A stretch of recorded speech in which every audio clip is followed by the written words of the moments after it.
The easiest way to steal a black runner's victory is not to beat him. It is to stand at the finish line, look at the clock, look at his body, and decide those two things do not belong together. Then call for review, question the split, mention lane confusion, say you're just being thorough. Pretend your doubt is professionalism when really it is something older, uglier, and much more familiar. Malcolm Reed had seen that look before, not just on race day, in training camps, at qualifying meets, in the careful smile of officials who praised his discipline but never expected him to outthink their favorites, in the way commentators loved his heart right up until his strategy beat somebody they had already chosen as inevitable. So when the white race official stepped in front of him at the finish chute, lifted a hand and said, "We're not ready to confirm that result," Malcolm did not argue immediately. He just looked at the timing chip still strapped to his shoe and thought, "Good. Let the machine tell you what your imagination refuses to." Before we get into it, tell me where you're watching from today. And if you enjoy stories about dignity, exposure, and moments when public certainty collapses under hard proof, subscribe and stay with me. The Rivergate Half Marathon was the kind of race cities brag about. Scenic course, fast field, corporate sponsors, televised highlights, charity tents, a downtown finish straight wide enough for cameras, dignitaries, medals, and the annual fiction that running is a pure meritocracy untouched by class, politics, or prejudice. The truth, of course, was messier. Elite fields have hierarchies just like every other room. Certain names are introduced longer, certain bodies are described differently, certain winners are expected before the gun even goes off. Malcolm Reed was not one of the expected winners. He was 28, black, lean in the severe way serious distance runners often are, with a stride that looked almost too smooth for the damage it did over time. He had come up the hard way through regional races, underfunded travel, cheap hotel rooms, second-hand massage guns, and a coach who believed in him before anybody with a brand budget did. He wasn't unsigned anymore, but he wasn't one of the Federation darlings either. No custom mini-documentary before the start. No breakfast table feature calling him the athlete to watch. No commentators telling stories about his bloodline, prep school discipline, or European altitude block as if excellence required inheritance. He had gotten into Rivergate because his previous season times demanded entry. That was all. The favorite was Owen Talbot, white, 26, beautiful running form in the magazine sense, training camp in Flagstaff, major sponsor, a father who had run internationally in the 90s and still appeared in articles like genetics themselves deserved media access. Commentators loved Owen because he gave them narrative comfort, clean profile, educated cadence, familiar face, the sort of athlete people called tactically mature before the race even proved anything. Malcolm respected Owen. That mattered.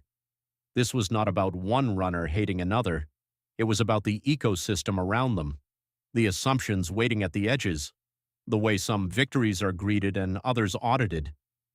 At the elite staging tent before the race, Malcolm sat on a folding chair with his warm-up pants half-zipped and listened to the announcer outside to introduce the top names.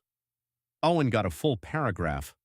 A Japanese runner with a major international resume got another. A former NCAA champion got one too. Then Malcolm, and local breakout Malcolm Reed, who could make things interesting if he stays in contact. If he stays in contact. Malcolm almost smiled.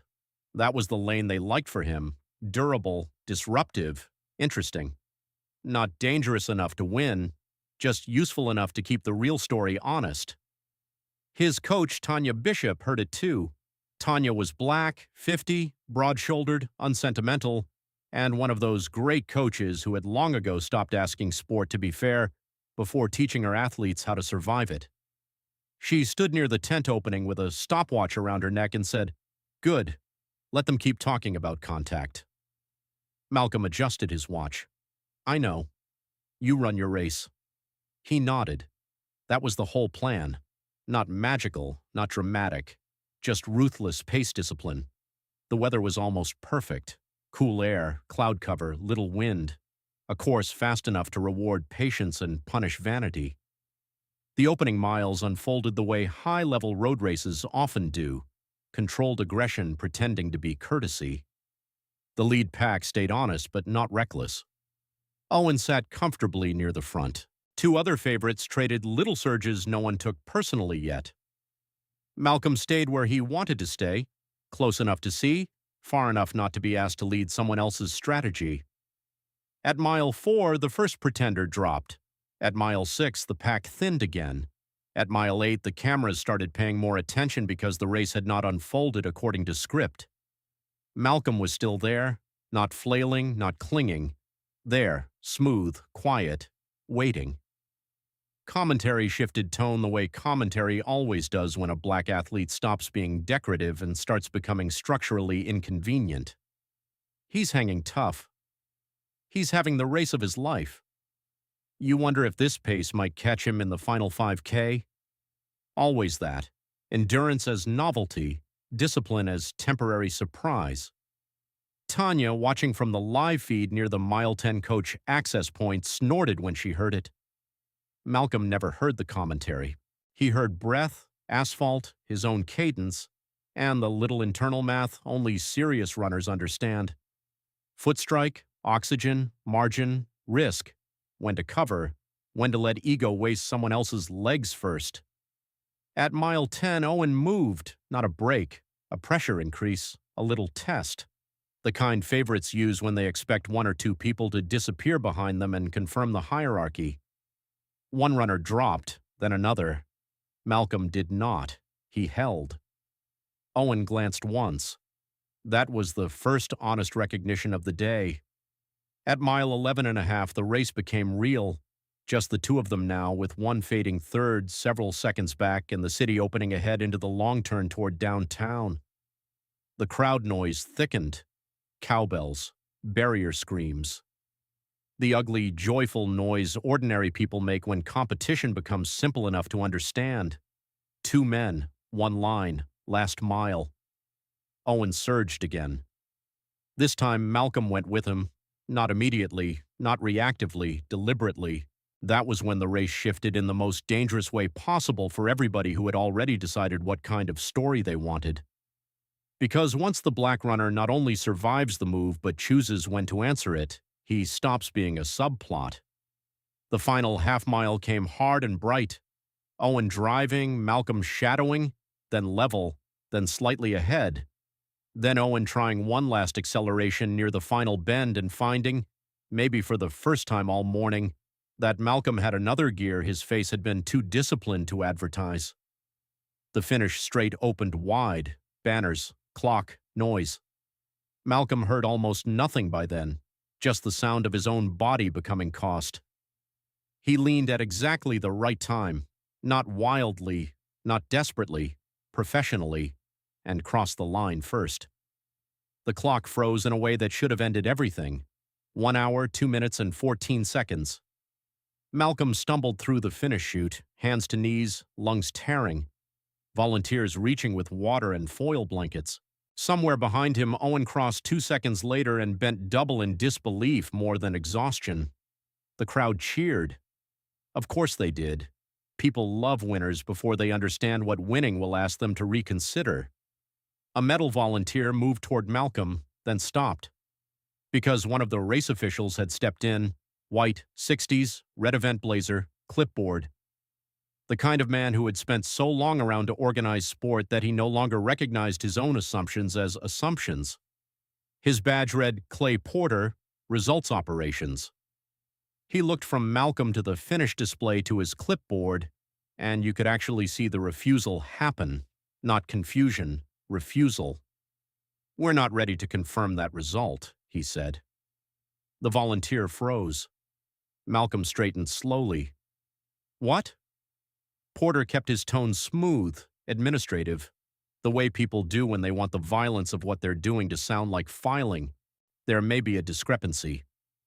Behind them, Owen was recovering enough to hear now. So were 2 camera operators. So were 3 finish line officials pretending not to be part of anything until told otherwise. Malcolm looked at the finish clock, then at Porter. "I crossed first." Porter gave the little nod bureaucrats use when they are most committed to not hearing what's plain. "We're reviewing sequence integrity. Sequence integrity. There it was. A phrase expensive enough to sound neutral and empty enough to hold any prejudice you needed. Malcolm said, "You mean the finish order?" Porter didn't answer that directly. "We had some congestion in the lane and need to verify." There had been no congestion. Everyone there knew it. The final straight had been clean, wide, and televised from 3 angles. Owen stood fully now, hands on hips, looking less triumphant than uneasy. Good for him. It suggested he knew exactly what kind of moment this was becoming. Malcolm could feel eyes gathering, volunteers, spectators at the barrier, other officials, phones beginning to rise. He had 2 options, and he knew both of them. Get loud and they call him angry, stay quiet, and they buy time to turn theft into process. So he chose the third thing. He said very clearly, "Then pull the chip." That made Porter pause. Good. Because time is where people like him hide, not evidence. The Rivergate race used elite shoe chips and course mats at every 5K split plus start, halfway, and finish. Every mile of the race, if you knew the system, could be told back by a machine with no loyalty to expectation. Porter should have gone there first. The fact that he didn't was the whole story. He said, "We'll review all data." Malcolm nodded once. "Now." That landed. Not because he shouted, because he knew exactly what the technology was and how it worked. A black athlete who understands the system is much harder to shrink into instinct and drama. Tanya Bishop was already pushing through the restricted lane from the coach's side. "What happened?" Porter answered without looking at her. "Routine review." Tanya laughed once, cold as winter gravel. "No," she said. "Routine review starts with the chips." Owen finally spoke then, which surprised Malcolm. "He beat me," he said. Porter turned. "We're just confirming." Owen cut in, more tired than bold. "He beat me." That mattered. Not because Owen saved him. The system still owed Malcolm better than another man's honesty. But because truth, once spoken from the favored body too, gets harder for institutions to delay politely. Still, Porter clung to process. "We'll be precise." Tanya stepped closer. "Then be fast."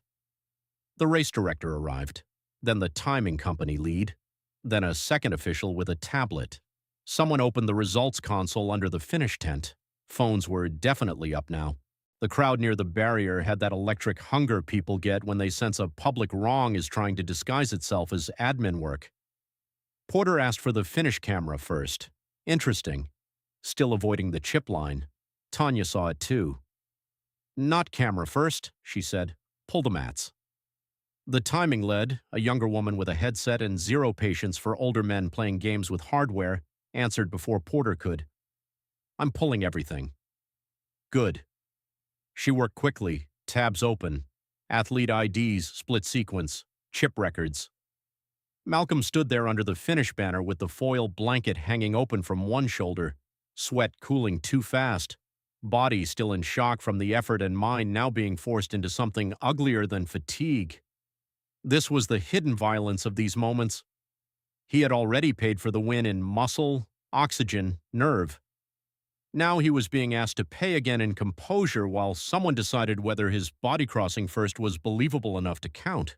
The timing lead looked at the screen, then at another screen, then back again. Her eyebrows rose. She said, "Well." Porter leaned over. "What?" She turned the tablet so everyone under the tent could see. Finish mat. Reed, Malcolm. 1 hour 2 minutes, 14.22 seconds. Talbot, Owen. 1 hour 2 minutes, 16.03 seconds. Then the 20K split, then the previous checkpoint, then every course mat in order. Reed ahead. Reed even, Reed closing, Reed first, every mile. There was something almost biblical about the silence after that, because the machine had not merely confirmed the finish, it had told the whole race back in hard numbers, every split, every surge, every second. Chip times proved every mile. The timing lead said flatly, "There is no discrepancy." Porter stared at the tablet like maybe certainty could still be negotiated if he delayed his own understanding. Then the race director asked, "Is the winner clear?" The timing lead looked up. Yes, that was it. No drama, no softness, no room left. Tanya stepped beside Malcolm, eyes still on Porter. "Anything else you'd like to verify?" Porter said nothing. Good, because silence was finally doing to him what he had tried to do to the result. The race director turned toward the awards platform and signaled to production, "Confirm Reed."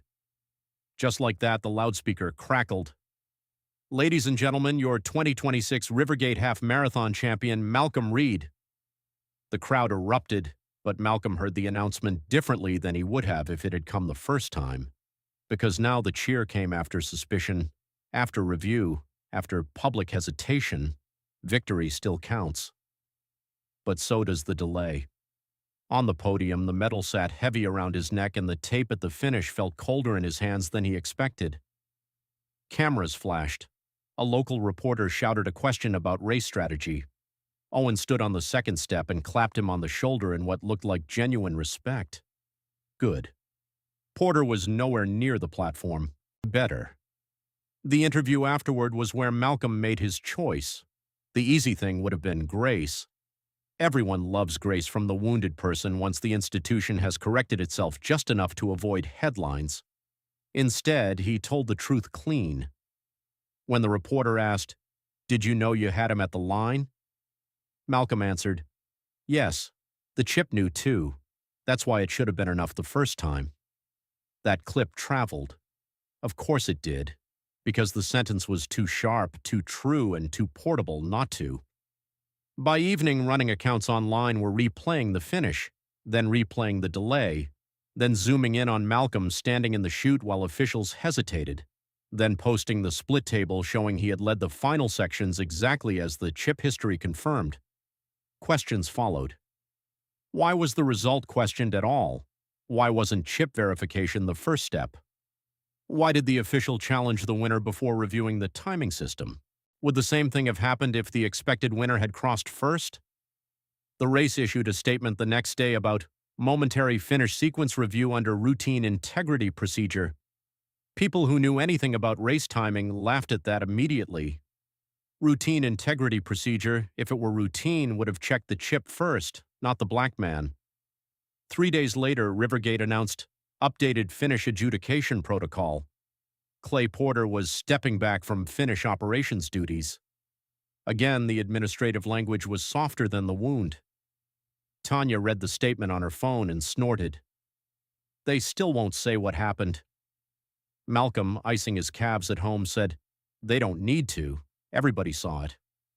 That was true. The running community knew, the local clubs knew, the elite field definitely knew. And the next time Malcolm lined up at a major race, the introduction sounded a little different. Not because the world had learned justice, because he had forced it to learn facts publicly. The version most people would tell was simple. At the finish line, a white official questioned the black runner's win, then the chip times proved every mile. But the truer version was this. A black athlete ran the smarter race, made the stronger move, and crossed the line first in full view of everyone there. A white official looked at the result, looked at the body attached to it, and decided verification was suddenly urgent. He trusted his doubt more than the line itself. And then the timing system opened and told the whole story back in numbers, every split, every gain, every second, until the same room that had paused his victory had to watch the data confirm that he had won long before their imagination caught up. That is what prejudice often looks like in sport.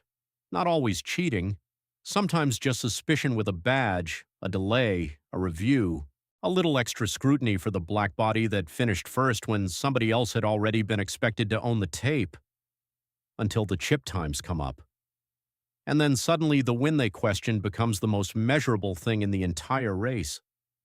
If this story moved you, like the video, subscribe and stay close. There are more stories like this one waiting.